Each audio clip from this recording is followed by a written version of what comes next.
नमस्ते। मेरा नाम अमरजीत कुमार झा है। जो मैं आज संस्कृत मैट्रिक का संस्कृत पढ़ाने जा रहा हूँ। जो आज पहला दिन था। पहले दिन में बेसिक से होना चाहिए।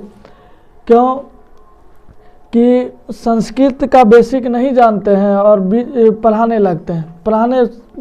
सबसे पहले आपको सिलेबस जानिएगा, तभी आप जान पाइएगा, अच्छे नंबर लाइएगा।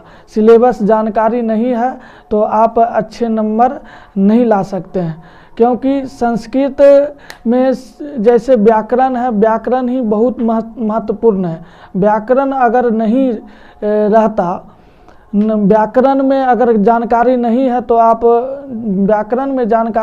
तो आप अच्छे नंबर नहीं ला सकते हैं। और सबसे पहले आपको व्याकरण जानकारी होना चाहिए और इसके बाद संस्कृत का जो किताब है उसका गहन अध्ययन होना चाहिए, तभी आप जो है अच्छे नंबर ला सकते हैं। और संस्कृत में ये जो सबसे पहले सिलेबस है, सिलेबस तो पूर्ण रूपेण ही जानकारी रखना चाहिए। क्योंकि आपको सिलेबस जानकारी नहीं है तो आपको जो है ये अच्छे मार्क्स नहीं, आप जानकारी हैं लेकिन आप अच्छे नहीं कर सकते हैं। आपका ऑब्जेक्टिव भी गलती हो जाएगा और सब्जेक्टिव भी उतना नहीं बन पाएगा।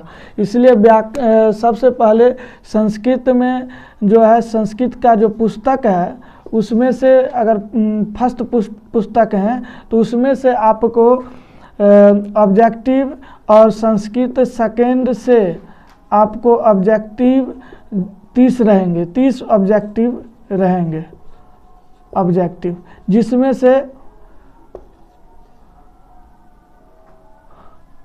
से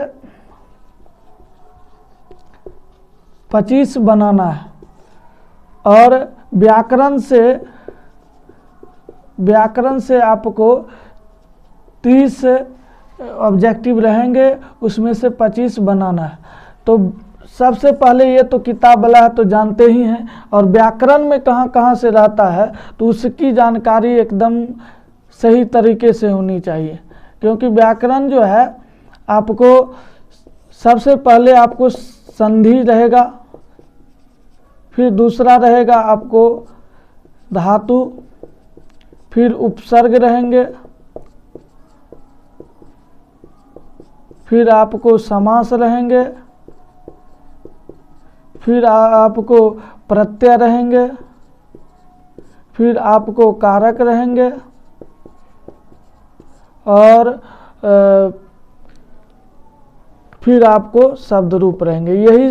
यही जो है ये आपका सिलेबस है। जो इसमें से सिर्फ ऑब्जेक्टिव का ही बता रहे हैं।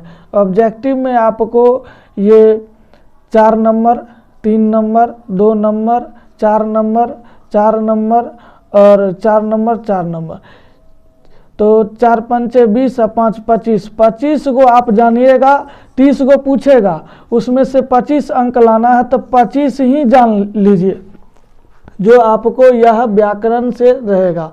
और आप 25 अगर बना दीजिएगा तो अच्छे से बहुत अच्छे नंबर, जैसे 80, 85 या 95, 90, 95 नंबर आ सकते हैं संस्कृत में। उससे कम नहीं आएगा। व्याकरण जानते हैं तो आपको 90, 95 नंबर आ सकते हैं। अगर व्याकरण में सिलेबस नहीं पता है तो आपको कहाँ से क्वेश्चन पूछा है आपको पता ही नहीं चलेगा। इसलिए थैंक यू। बंद करो।